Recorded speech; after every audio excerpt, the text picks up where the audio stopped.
होगा, किसका नौकरी होगा, किसका नहीं होगा। एसएससी वालों का फायदा है, रेलवे वालों का फायदा है, बैंकिंग वालों का फायदा है, समझो। जैसे मानो कि मैंने आज भी एक डिस्कशन किया अपने गुरुकुल में, वहीं पर भी बच्चों को बताया कि अगर मानो इस कमरे में 100 लोग बैठे हैं, ठीक है, जहां पर 50 लोग जो है वो एक ग्रुप के हैं, मानो एसएससी के हैं, ठीक है, या एग्जाम्पल मान लो 50 लोग रेलवे के हैं, ठीक है। उसके बाद मानो यहाँ पर जो 40 बच्चे बैठे हुए हैं ना, वो आपके किसके हैं, तो वो आपके एसएससी के हैं, और 10 बच्चे ऐसे हैं जो बैंकिंग के हैं। तो मुझे अगर कोई जनरल फंडामेंटल लेकर चलना है या कुछ ऐसा नियम लेकर आना है, ठीक है, तो मैं किन बातों को ध्यान रखूंगा। मैं यहाँ पर संविधान तो रचने जा नहीं रहा हूँ कि भारत का हर नागरिक मेरे लिए इंपॉर्टेंट है। मुझे एक ऐसा पैटर्न लेकर आना है जो सभी के लिए एडजस्ट करना बड़ा आसान हो जाए। तो 90% जो आपका सिलेबस बेस्ड रहेगा ना, वो एसएससी और रेलवे के ही पैटर्न पर रहेगा, बैंकिंग के पैटर्न पर नहीं रहेगा।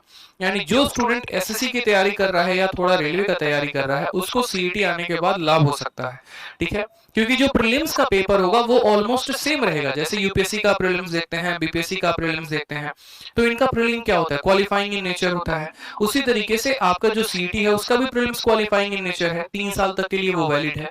उसके बाद जो स्टूडेंट बैंक के लिए जाएगा, बैंकिंग अपना मेंस लेगा, एसएससी के लिए जाएगा, एसएससी अपना मेंस लेगा, रेलवे के लिए जाएगा, रेलवे अपना मेंस लेगा।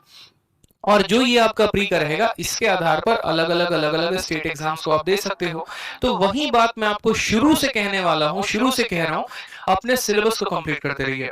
और जो बच्चा एसएससी या रेलवे वाला स्टूडेंट है ना, मैं बोलूंगा तुम अपने सिलेबस को रट के घोल के पी जाओ। अगर तुम्हारे मन में इस बात का डर है कि जैसे मानो कि बैंकिंग का पूछ लिया गया तो क्या होगा, तो भैया बैंकिंग पूरा थोड़ी देगा तुमको, 10% 20% चीजें बदलेंगी। हो सकता है परम्यूटेशन कॉम्बिनेशन आ जाए जो यूपीएसआई में पूछा जाता है, हो सकता है सेट थ्योरी आ जाए जो यूपीएसआई में पूछा जाता है, हो सकता है आपको सिंप्लीफिकेशन कर सकता है।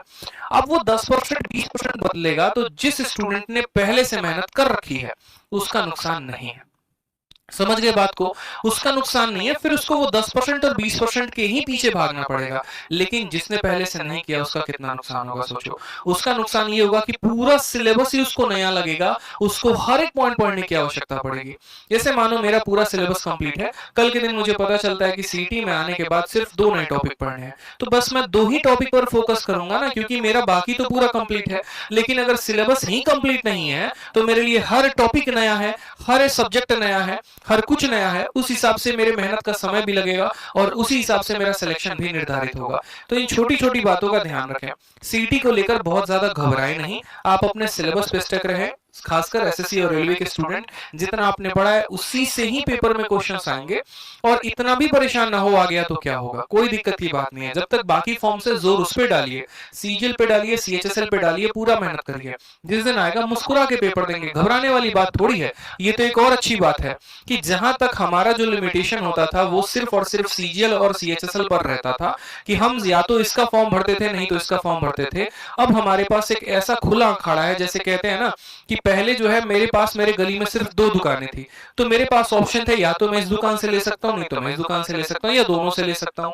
लेकिन सीटी आने के बाद ऑप्शंस क्या है कि मेरे पास एक ही जो है फॉर्म भरना है मुझे, और इसके आधार पर मैं कई सारे दुकान से कुछ भी खरीद सकता हूँ। जैसे मैं एक मॉल में घुसा, उस मॉल में ही सब कुछ है। उस मॉल में जूते का भी शोरूम है, उस मॉल में घड़ी का भी शोरूम है, उस मॉल में कपड़े का भी शोरूम है। तो मुझे अलग अलग मार्केट्स पे जाने की जरूरत नहीं है, मुझे सरोजनी या मुझे जो है लाजपत नगर या मुझे तिलक नगर जाने की जरूरत नहीं है। एक पर्टिकुलर जगह पर मुझे सब कुछ मिल रहा है। इसी तरीके से एक बच्चा जो होता है ना, स्टूडेंट होता है, उसको पता नहीं होता कि इसके अलावा और कौन कौन से फॉर्म है जो हमारे पैटर्न पर आधारित है। उसको ये नहीं पता कि हरियाणा को कोई पर्टिकुलर एक ऐसा एग्जाम है जो प्योरली एसएससी पर आधारित है। उसको ये नहीं पता कि यूपी में भी बहुत ऐसी वैकेंसीज निकलती हैं, या सेंटर में ही ऐसी बहुत